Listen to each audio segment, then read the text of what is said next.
Hola, el día de hoy les voy a hablar sobre neurohipófisis. Mi nombre es Laura Franco y pues comenzamos.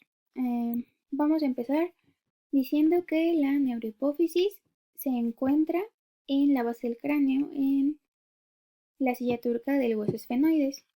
Tiene la particularidad de que no está en contacto con otras estructuras además del hipotálamo, en donde se une por medio del infundíbulo.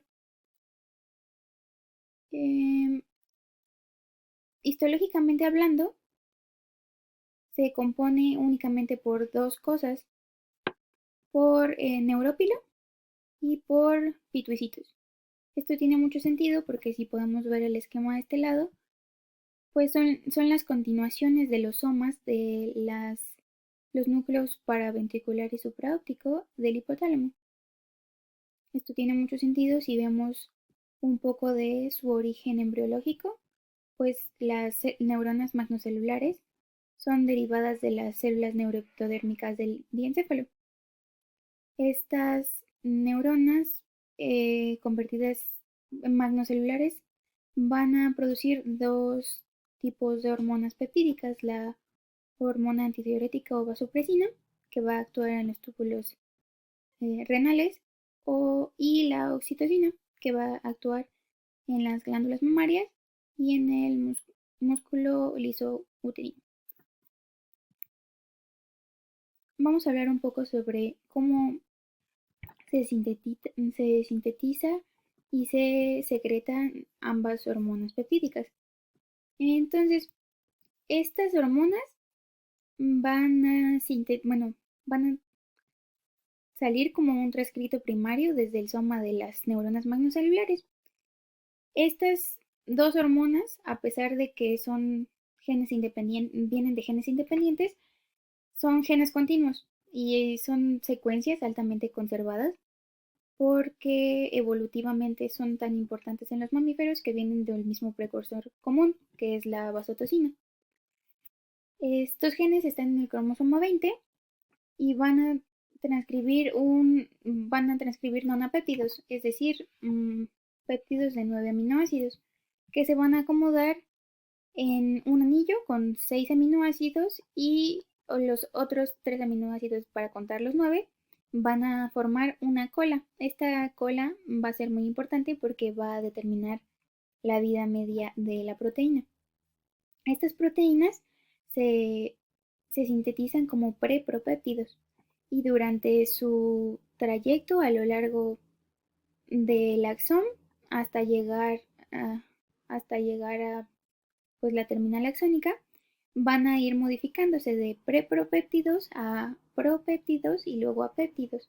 Estos péptidos son almacenados en vesículas unidos a neuroficinas. La neuroficina 1 se relaciona con la oxitocina y la neuroficina 2 con la vasopresina. Entonces, en el momento en el que los somas en los núcleos paraventricular y supraóptico reciben un estímulo, se va a propagar ese estímulo como un potencial de acción a lo largo del axón hasta llegar a la terminal axónica, en donde se va a despolarizar la membrana. Entonces se van a abrir los canales de calcio por voltaje y va a pasar lo que hemos visto ya en varias veces cuando hablamos de liberación de neurotransmisores en las neuronas. El aumento de calcio va a hacer que se fusionen las vesículas en la membrana y se exocite la hormona necesaria en cada caso. Um, Esto es importante porque si recordamos, esta hormona tiene que llegar al torrente sisténico para hacer el efecto. Entonces, tiene que llegar al,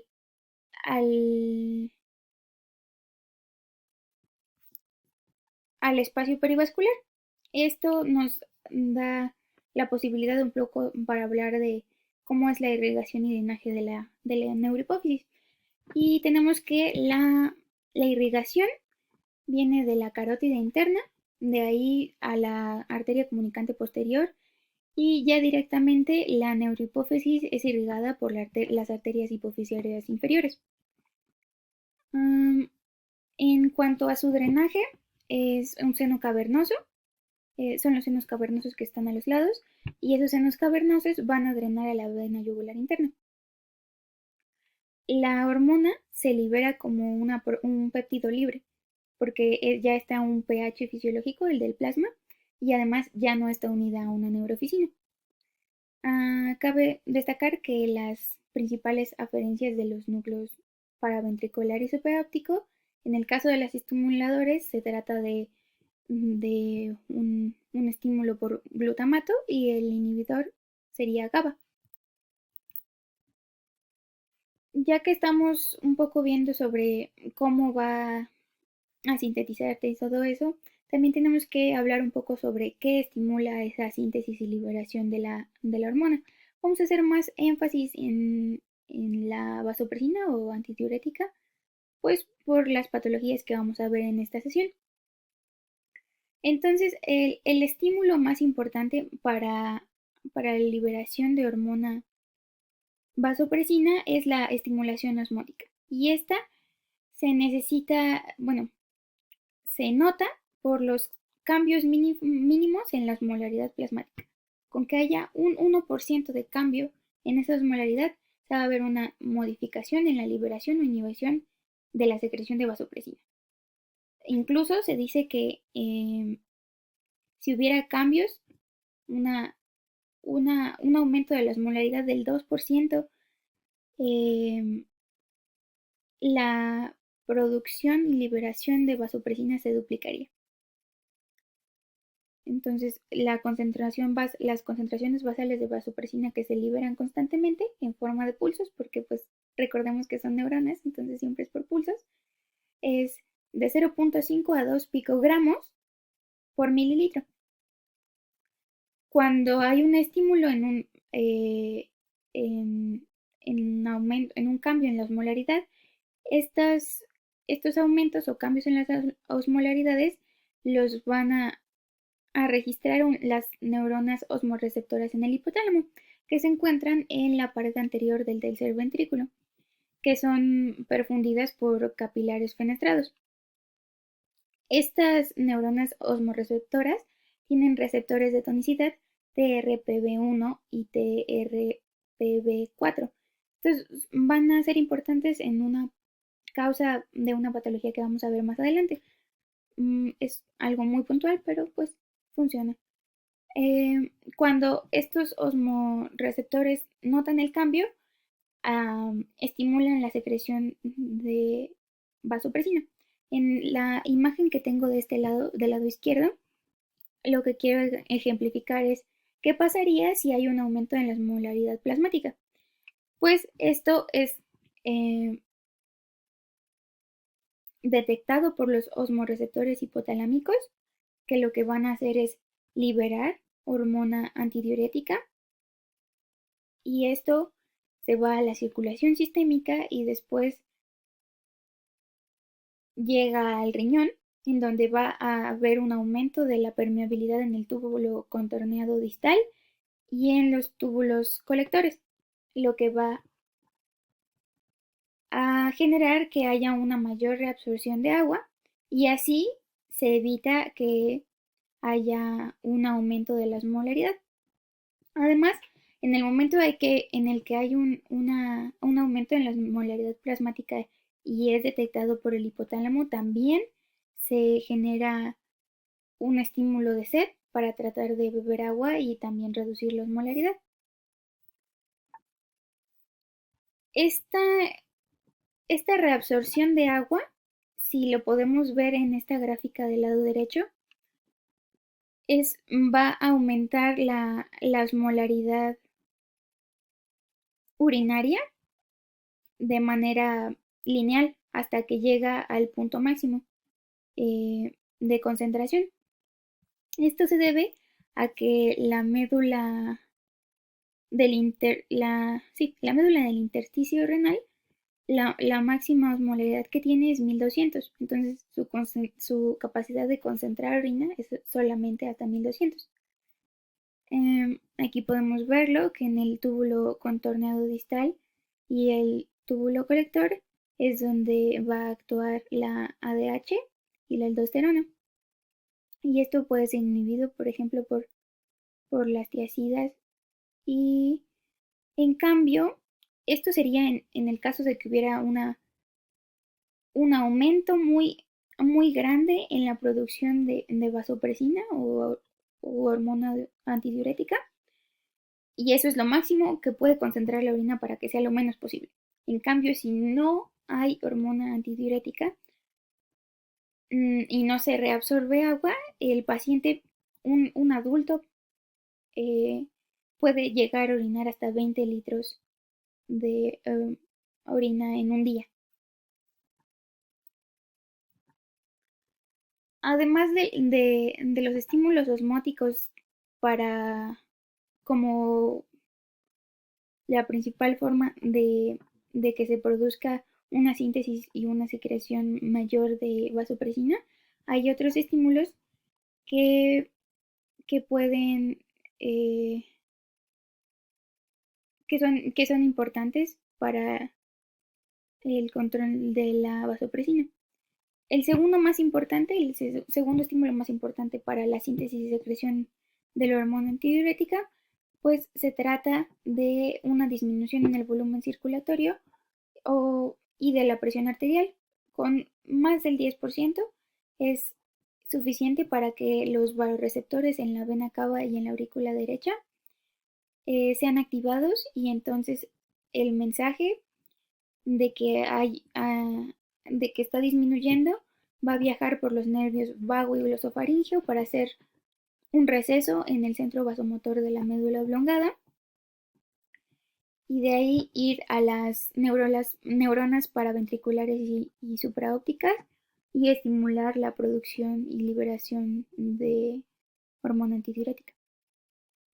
También hay otros estímulos menos fuertes, menos potentes, pero también importantes para la liberación de ADH, como las náuseas, independientemente de si hay vómito o no, el dolor, la hipoglucemia, la hipoxemia, la interleucina 6 y el péptido natriurético cerebral. Ya que se liberó esa vasopresina, tenemos que ver cuáles son los efectos que produce en todo el cuerpo, porque nosotros usualmente nos quedamos pensando que solamente actúa en riñón, simple y sencillamente para la reabsorción de agua, pero realmente, pues como la mayoría de las hormonas, pues tienen más efectos. Esto va a depender del tipo de receptor al que se unan.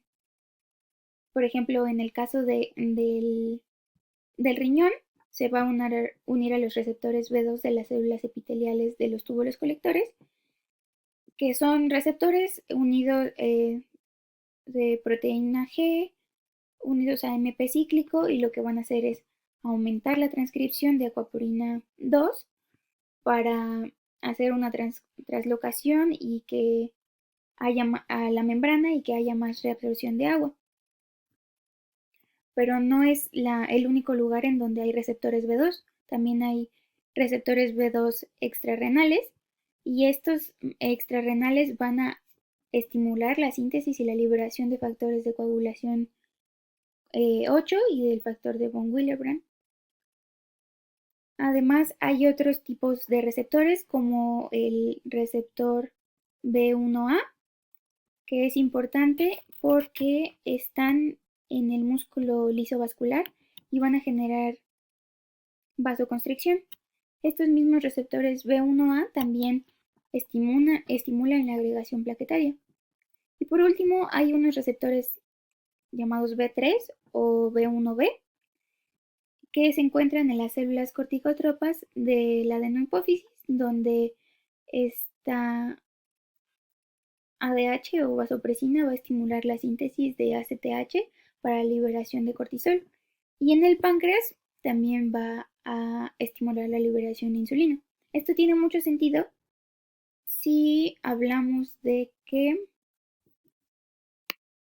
una de las principales causas de reducción de volumen es, por ejemplo, una hemorragia. Entonces, pues, ¿qué necesitaríamos? Que aumentara la reabsorción de agua, que se hubiera vasoconstricción y además se activaran la agregación plaquetaria y la coagulación, además de que hubiera una liberación de cortisol porque estás en una situación de estrés.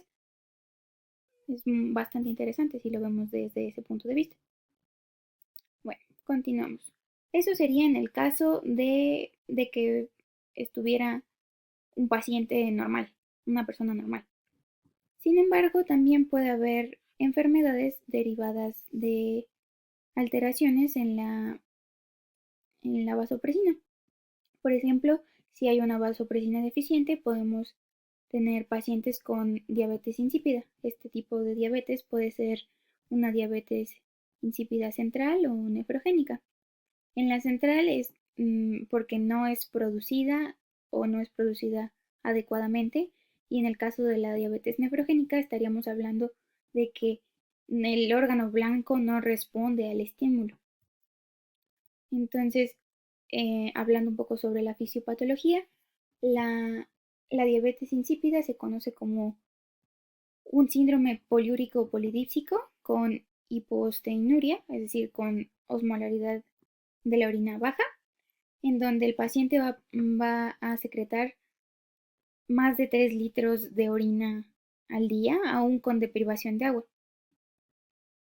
La osmolaridad urinaria va a ser menor a 300 miliosmoles por kilogramo de agua, y los volúmenes urinarios van a depender.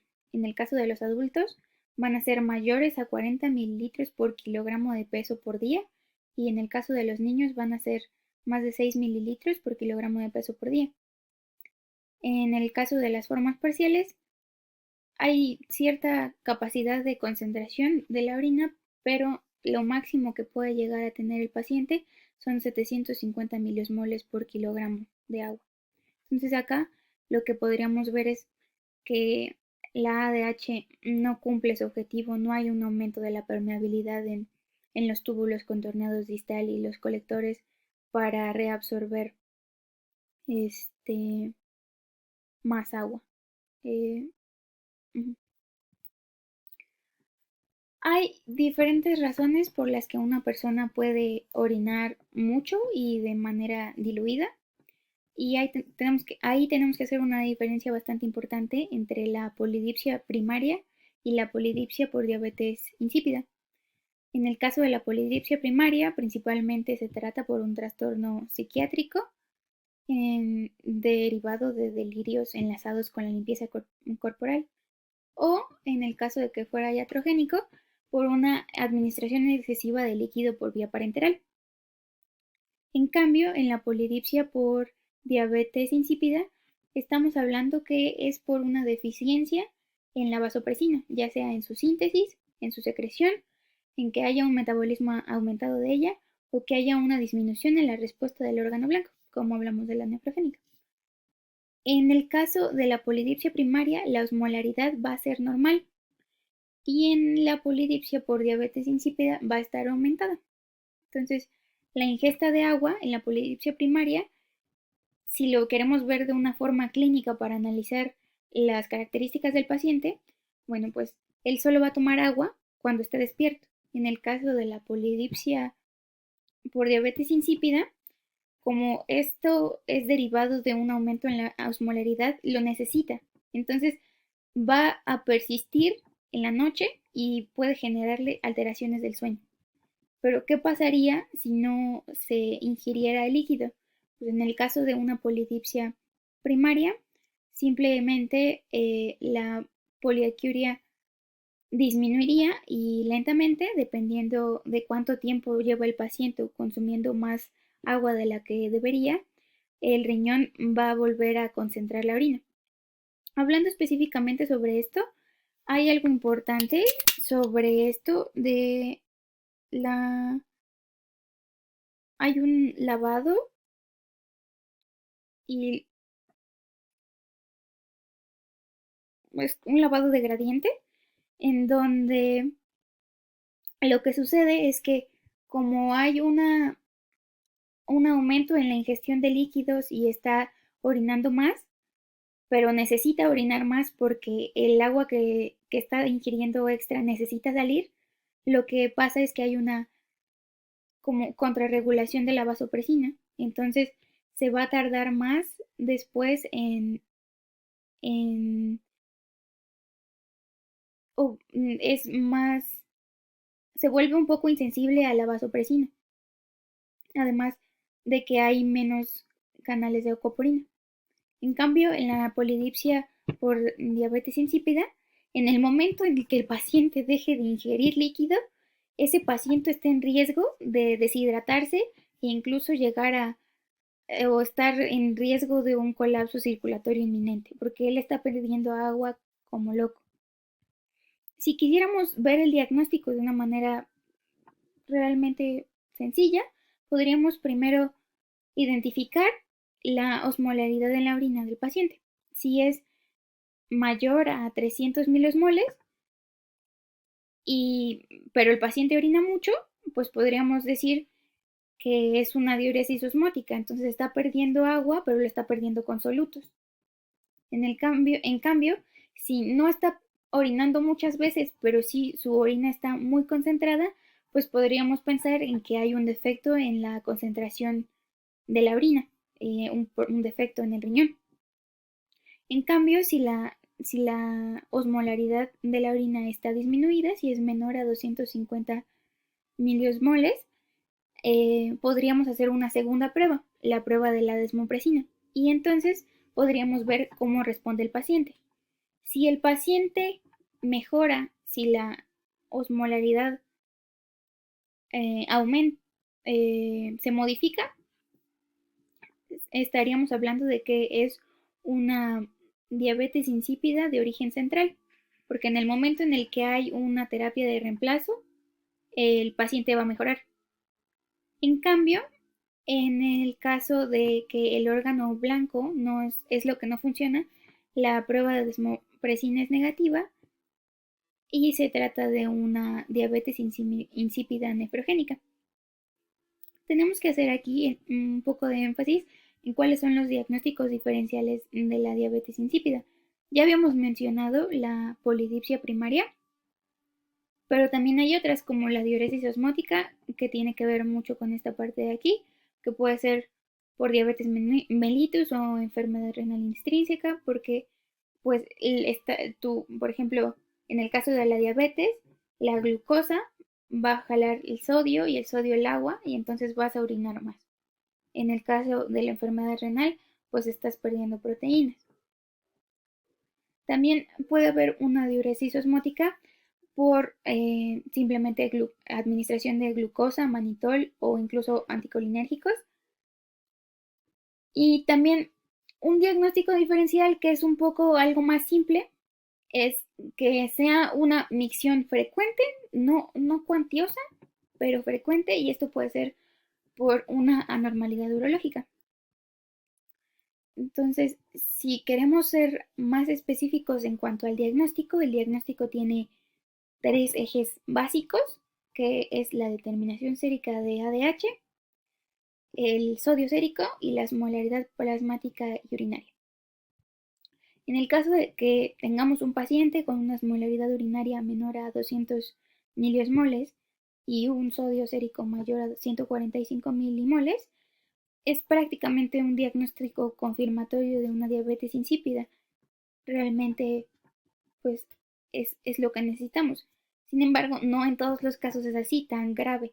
Entonces, en estos casos, como es tan grave, la prueba de deshidratación, que vamos a ver más adelante, está contraindicada.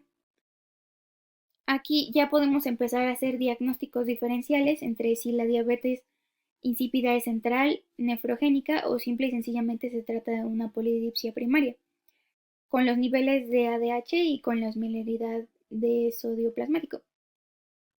Los niveles de ADH en el caso de la diabetes insípida central van a estar disminuidos y en la nefrogénica van a estar aumentados, porque recordemos que lo que no funciona ahí es el órgano blanco, pero sí se está produciendo. En cambio, en la polidipsia primaria, como ya habíamos visto que hay una retroalimentación negativa, porque lo que necesitamos es eliminar el agua que nos sobra, los niveles de ADH igual van a estar disminuidos, igual que en la diabetes insípida central. Entonces, ¿cómo diferenciamos entre la diabetes insípida central de la polidipsia primaria simplemente tomando en cuenta los niveles de ADH? Pues simple y sencillamente nos vamos a la osmolaridad y al sodio plasmático, porque en la diabetes insípida central va a estar aumentado y en la polidipsia primaria está disminuido o está normal, porque la razón por la que está orinando demasiado ese paciente es porque está eliminando el agua que no necesita.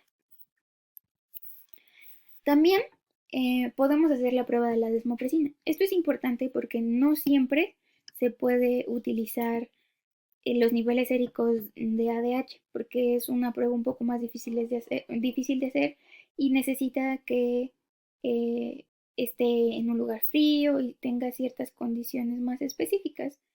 En cambio, la prueba de la desmopresina podría ser una prueba terapéutica en donde le administras una dosis y después checas cuál es la osmolaridad urinaria del paciente, si se modifica o no. Entonces, en el caso de una diabetes nefrogénica, como el problema no es que se produzca o no la hormona, sino que no responde al órgano blanco, pues no va a haber un cambio en la osmolaridad. En cambio, en la diabetes insípida central, como el problema está en que no produce la hormona, en el momento en que tú le das una terapia de reemplazo, la osmolaridad urinaria va a aumentar. Aquí les puse unos presentaciones de la desmopresina, las que encontré disponibles en México son estos, que son nasal, inyectable y en tabletas orales con diferentes concentraciones o gramos. También hay otra prueba que se puede hacer, que es la prueba de deshidratación. En este caso, está indicada únicamente en pacientes con poliuria, polidipsia y una osmolaridad urinaria de 250 a 750 miliosmoles por kilogramo de agua. Aquí es momento de volver a recalcar que los pacientes en los que está totalmente contraindicada por el riesgo que puede ser para el paciente, para su vida, es que el paciente tenga una osmolaridad urinaria de menor de 200 miliosmoles.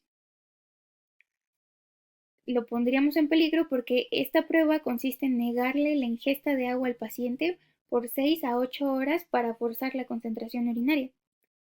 Durante esta prueba lo que se va a hacer es monitorizar cada hora el peso del paciente, su frecuencia cardíaca, su presión arterial, el gasto y osmolaridad urinaria, el sodio sérico, la osmolaridad sérica y la progresión de la sed.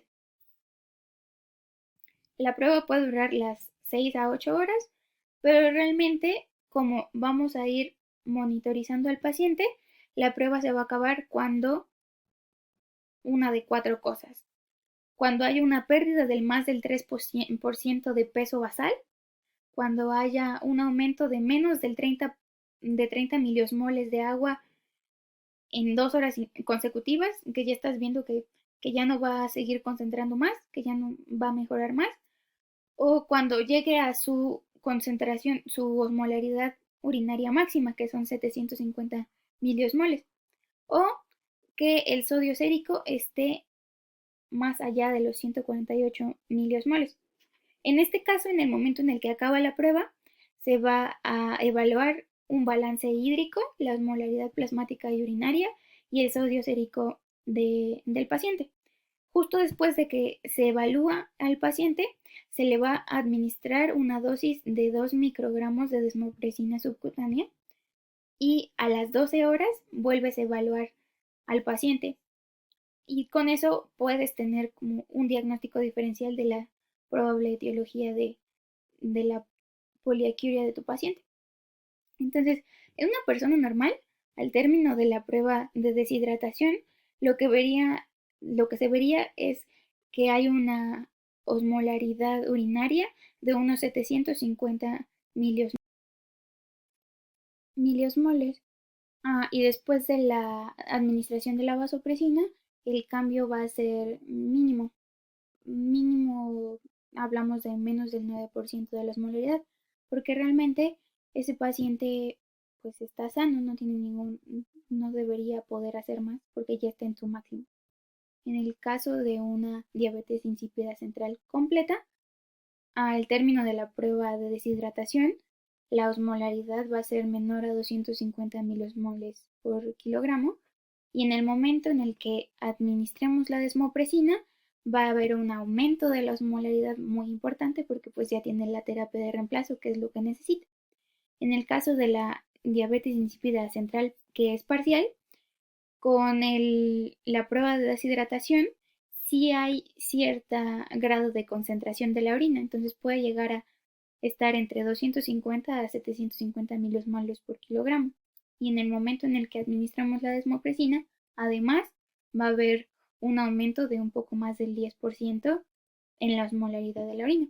En cambio, en la diabetes insípida nefrogénica no va a aumentar la concentración ni con la prueba de deshidratación ni con la prueba de desmopresina.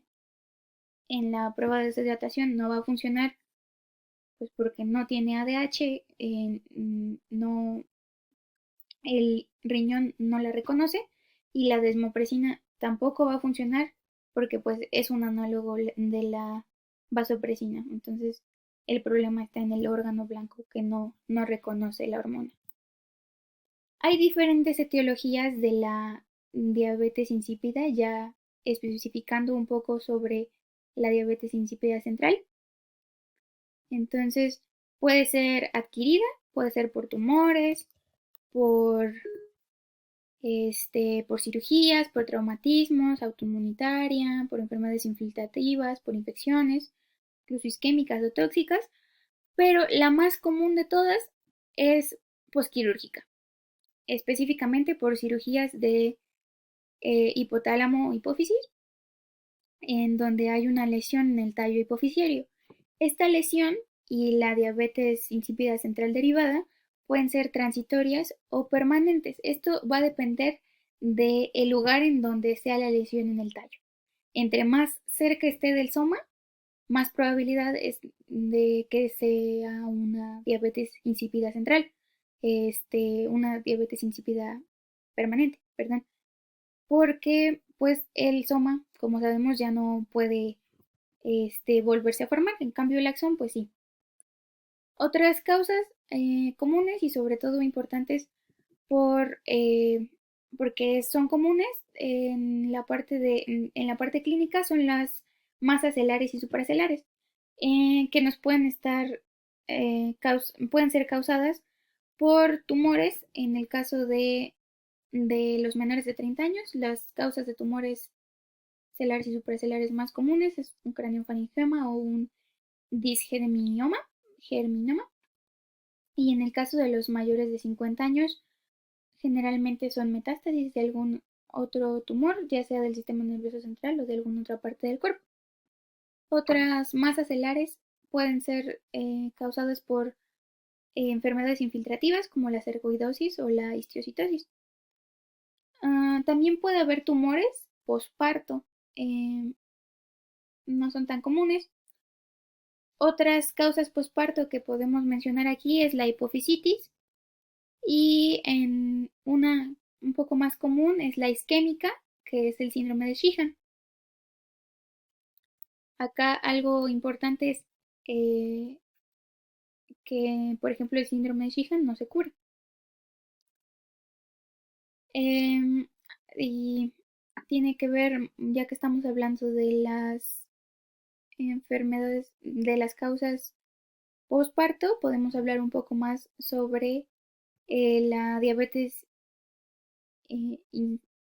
gestacional, diabetes insípida gestacional.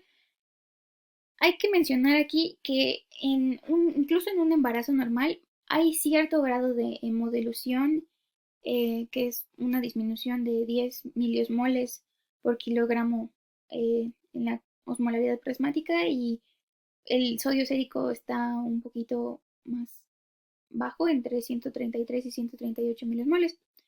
Y la razón por la que las mujeres embarazadas orinan más es porque hay una vasoproteinasa placentaria que va a escindir la vasopresina y además disminuye el umbral a la sed, entonces pues la paciente está tomando más agua y además hay una liberación aumentada de la vasopresina. Entonces, esa paciente, ya además de la parte anatómica de la compresión de la vejiga, pues va a ir más seguido a orinar, ¿no? Pero esto es algo totalmente diferente a una diabetes insípida verdadera, en donde a partir del tercer trimestre aumentan la cantidad de vasoproteínas placentarias. Generalmente esto pasa más en los embarazos gemelares y entonces igual hay un cambio en la osmolaridad plasmática y urinaria. Lo importante de esto es que se va a resolver con el parto. Al poco tiempo del parto no debería haber más complicaciones. También es importante mencionar que esta diabetes insípida verdadera gestacional no es sensible al tratamiento con vasopresina, pero sí con desmopresina, que es un análogo que no puede escindir la enzima. Entonces, hablando un poco sobre el tratamiento, va a depender mucho si la diabetes insípida ya lleva mucho tiempo padeciéndole al paciente o es reciente. En el caso de una diabetes insípida central crónica, lo más importante del tratamiento es que el paciente tenga acceso ilimitado al agua. Y además, como es central, pues tiene que haber una terapia de reemplazo con desmopresina. Esta puede ser nasal, que se administran de 5 a 20 microgramos cada 8 a 12 horas, o por vía oral, que son de 0.1 a 0.2 microgramos cada 8 a 12 horas. Esto es en el caso del tratamiento central, son las dos bases principales. En cambio, en la diabetes insípida postoperatoria, son casos agudos. Entonces, el paciente de por sí está recuperándose de la cirugía, no puede ingerir los líquidos necesarios para estabilizarse y como es algo tan agudo, necesitamos nosotros estabilizarlos hemodinámicamente. Entonces, lo primero que tenemos que hacer es corregir el estado del volumen intravascular. Esto simplemente administrando suero fisiológico vía parenteral. En el momento en que corregimos el estado de volumen intravascular, o sea que nada más le metimos agua, entonces vamos a ver cuál es el déficit de agua libre del paciente. Y entonces tenemos que ir corrigiéndolo paulatinamente. Y esto es con soluciones isotónicas. Tiene que ser primero en las 8 horas y después va a seguir aumentando y se va a tardar hasta 2 días en corregir el déficit. Mientras pasa todo ese tiempo de que estás corrigiéndolo, también tienes que empezar la terapia de reemplazo hormonal con desmopresina. Después de eso, ya que se corrigió o que ya empezaste a corregir el déficit, tienes que seguir monitorizando al paciente, monitorizar el volumen y la densidad urinarias, además del sodio sérico, y con eso vamos a ir recalculando el déficit de agua libre para modificar el tipo y la cantidad de las soluciones que le vamos a administrar a nuestro paciente. Eso es lo más importante hablando de diabetes insípida, cuando hay una disminución o ausencia de la secreción o una disminución o ausencia de la acción en el órgano blanco. En cambio, puede haber una secreción inapropiada de la ADH, entonces está aumentada. En este caso, lo que encontraríamos en el paciente es que es un paciente euvolémico sin edema que tiene hiponatremia, que es de tipo dilucional, además de disminución de la osmolaridad plasmática, aumento de la osmolaridad urinaria y aumento de el sodio urinario. Esto es porque hay un aumento muy grande en la producción de vasopresina. Entonces va a aumentar la permeabilidad eh, de los túbulos contorneados distales y colectores, y entonces hay una reabsorción exagerada de agua, entonces la osmolaridad urinaria se eleva y la osmolaridad sanguínea disminuye porque todo el agua que entra va a diluir la sangre. Entonces, como va a diluir, va a haber una hiponatremia dilucional. Como se quiere eliminar el agua que está aumentada en el plasma, lo que va a hacer es activarse la secreción urinaria de sodio para tratar de restaurar el volumen extracelular, pero esto va a aumentar todavía más la hiponatremia y la hipotonicidad. Entonces, al momento de que hay más pérdida de concentración de sodio, va a haber otros osmolitos orgánicos que se encuentran usualmente dentro de la célula, que lo que van a hacer es ser liberados para tratar de restaurar este equilibrio osmótico. Y estos osmolitos intracelulares o osmolitos orgánicos son el glutamato, la taurina y el mioinositol. Esto es por un lado, pero por otro lado también generalmente hay una alteración en el reflejo de la sed, entonces hay una mayor ingestión y es continua la ingesta de agua, entonces va a aumentar todavía más el volumen intra y extracelular, entonces se diluye más la cantidad de sodio en el plasma.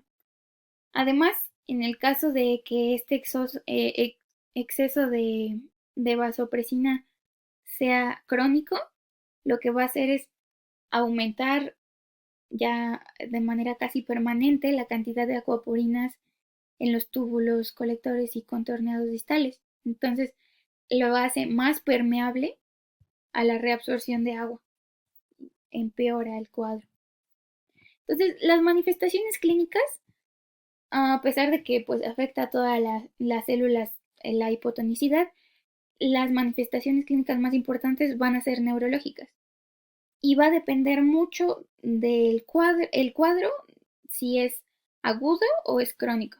Entonces, en el caso de que sea una hiponatremia aguda, va a ser de evolución rápida, es grave y va a haber una osmolaridad de menos de 120.000 equivalentes. Entonces, esta hipotonicidad va a generar un edema cerebral que va a aumentar la presión intracraneana. Si la presión intracraneana aumenta tanto, puede llegar a una herniación y esto generar una muerte. Entonces, en cambio, si la presión intracraneana sí aumenta, pero no tanto, puede generar un compromiso vascular por compresión y generar isquemia. Esto es por el lado agudo. Y por el lado crónico, vemos que la evolución es lenta y persistente por más de 48 horas y puede haber incluso osmolaridades más bajas, pero como hubo tiempo para que el sistema se adaptara a que se liberaran los osmolitos intracelulares, sobre todo el glutamato, la manifestación clínica más importante que vamos a ver es la susceptibilidad a crisis convulsivas. Estamos agotando el glutamato solo para utilizarlo como un osmolito nada más para tratar de regular la osmolaridad y no lo estamos utilizando para lo que debería. Una cosa que uno pensaría como médico es, bueno, si tiene hiponatremia, pues vamos a ponerle más sodio para tratar de corregirlo y listo, no hay problema. El problema es que si esa corrección es demasiado rápida, puede generar un síndrome de desmielinización osmótica. Entonces, el paciente al principio, con la mejoría de la hiponatremia, pues va a tener una mejoría clínica inicial. Sin embargo, es tan rápido que empiezan a aparecer nuevas manifestaciones neurológicas, como crisis convulsivas, alteraciones conductuales, movimientos anormales, e incluso en el caso de la en el caso de la mielolisis pontina o desmielinización central pontina, lo que va a pasar es que hay un síndrome de enclaustramiento en donde el paciente está consciente de lo que está pasando a su alrededor, simple y sencillamente no puede interactuar, no puede moverse. También tenemos que hacer diagnósticos o descartar diagnósticos antes de poder decir que se trata de esta enfermedad. Tenemos que descartar que el paciente tenga una insuficiencia cardíaca renal o hepática o que haya usado diuréticos, que sea hipotiroideo, que sea por hipocortisolismo o que sea por una hiponatremia hiperglucémica dilucional, en donde recordemos que con un aumento o por cada 100 miligramos sobre decilitro de elevación de la glucosa, se va a disminuir el sodio sérico 1.6 milimoles. También puede haber una pseudo hiponatremia por hiperlipidemia o por hiperproteinemia severa. Por ejemplo, en el caso de la hiperlipidemia puede ser eh, un la hipercolesterolemia familiar o hipertrigliceridemia familiar, en donde el problema no es que haya menos sodio o menos agua, el problema es que hay más lípidos en la sangre. Es lo mismo que pasa en la hiperproteinemia severa. Por ejemplo, la imagen que les puse de este lado, una causa importante de esto es el mieloma múltiple, donde aumentan la cantidad de proteínas plasmáticas y entonces, pues en comparación, se ve menos sodio en la sangre. Los criterios diagnósticos como tal de esta enfermedad son los criterios diagnósticos de Barter y Schwartz y se basan en 5 cosas: en que haya una osmolaridad plasmática menor a 175 miliosmoles, a que la orina esté inapropiadamente concentrada, más de 100 miliosmoles, a que haya euvolemia, eso es importante, a que el sodio urinario sea mayor a 20 milimolar y que el paciente, hablando de los diagnósticos que teníamos que descartar, sea un paciente eutiroideo con normocortisolismo y que no tenga historia de consumo de diuréticos. Hay diferentes etiologías para esta enfermedad. Sin embargo, algo importante a mencionar en este caso de las etiologías es que en un mismo paciente puede haber varias condiciones que predispongan a esta enfermedad. Por ejemplo, en un paciente hospitalizado que tenga, no sé, una producción ectópica de vasopresina por algún tumor y además lo estén tratando y le estén poniendo soluciones parenterales hipotónicas, pues se complica más el cuadro. Entonces, hay diferentes cosas, razones, causas por las que puede haber esta enfermedad. Por ejemplo, una un poco llamativa es la producción ectópica de vasopresina por tumores, ya sea broncógenos o de duodeno, páncreas, ureterales, prostáticos, vesicales, linfomas, mesoteliomas. Pero también puede ser por fármacos, incluso hablando de la parte que nos corresponde a nosotros, que es por nuestra causa, pues también puede ser por la misma desmopresina que utilizábamos para la enfermedad que estábamos hablando hace rato, o otras cosas como el clofibrato o incluso el éxtasis, o algún un inhibidor de la MAO, por ejemplo. Ah, unas causas comunes son sobre todo las infecciones, pueden ser pulmonares, por ejemplo la neumonía, la tuberculosis, o pueden ser el sistema nervioso central. También en causas congénitas podemos hablar de dos, de la causa nefrogénica, que es, ¿se acuerdan que en el momento en que estábamos viendo un poco de la fisiología normal de la vasopresina, rescaté un poco del receptor B2? Bueno, pues puede haber una mutación en ese receptor en los túbulos contorneados y colectores, entonces el receptor B2 de las células epiteliales no se activan, se activan, es una activación crónica. O puede ser, al contrario, algo central. Entonces, el receptor de las neuronas osmorreceptoras de las que hablábamos al principio, su receptor puede estar todo el tiempo activado, entonces disminuido, entonces va a hacer la supresión de la vasopresina en todo momento, y entonces incluso a pesar de que la osmolaridad sérica esté disminuida, va a estar ahí activado. O hablando de combinación de muchos factores, un ejemplo clásico y muy bonito de esto, bueno, muy interesante, perdón, es el caso del SIDA, porque el paciente tiene neumonía, estamos hablando de que tiene una infección, estábamos hablando que una de las importantes eran los trastornos pulmonares por neumonía. También tienen otras infecciones oportunistas, tienen problemas en las suprarrenales, no están funcionando adecuadamente y además tienen neoplasias y les estás dando fármacos. Entonces es un conjunto de condiciones en el mismo paciente. Es muy interesante. El tratamiento se va a dar principalmente para las manifestaciones clínicas. La parte más importante es controlar la hiponatremia. Entonces, puede ser que la hiponatremia sea crónica sin síntomas neurológicos, entonces lo primero que tenemos que hacer pues es irnos con calma para no generar un síndrome de desmielinización.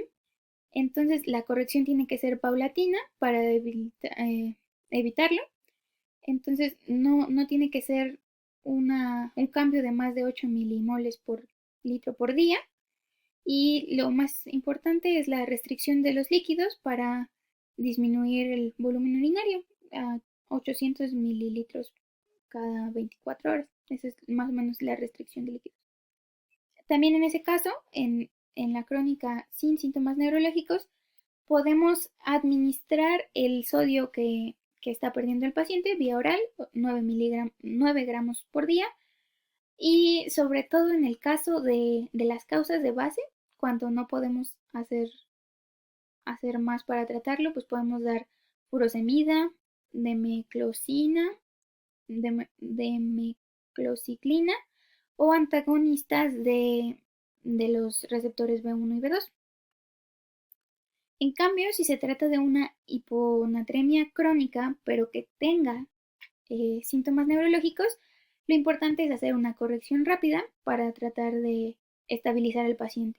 En este caso, el tratamiento tendrá que ser individualizado de acuerdo al déficit que tenga el paciente. El déficit lo calculamos como es 0.6 por los kilogramos de peso por la diferencial entre los valores séricos normales y los valores séricos del paciente de sodio. También en el caso de la hiponatremia aguda, que estamos hablando que es una hiponatremia aguda cuando es menor de 2 días, lo importante igual es una corrección relativamente rápida en comparación a la crónica, en donde se busca evitar herniación y las crisis convulsivas. Esto se va a lograr con un aumento de 4 a 6 milimolar de sodio. Tenemos que ponernos metas en este caso porque tenemos que ser muy delicados en cuánto tiempo y cuánto tenemos que ir aumentando. Entonces, en el primer día, la meta de lo que debe aumentar la concentración de sodio sérico son 10 milimoles sobre litro. Y en el segundo día debe haber un aumento, pero tiene que ser menor a 18 milimoles. También deberíamos tratar la causa de base, pero pues no siempre es posible, ¿no? Estamos viendo que en algunos casos pues son cánceres, o algún tipo de tumor productor de vasopresina, o incluso pues los trastornos genéticos que no tienen cura, solo se controlan. Entonces, pues eso sería todo por por parte del tema de neurohipófisis. Y pues estas son las fuentes que consulté, el Greenspan, el Dorantes y unos cuantos artículos. Entonces, pues espero sus dudas y pues gracias por su atención.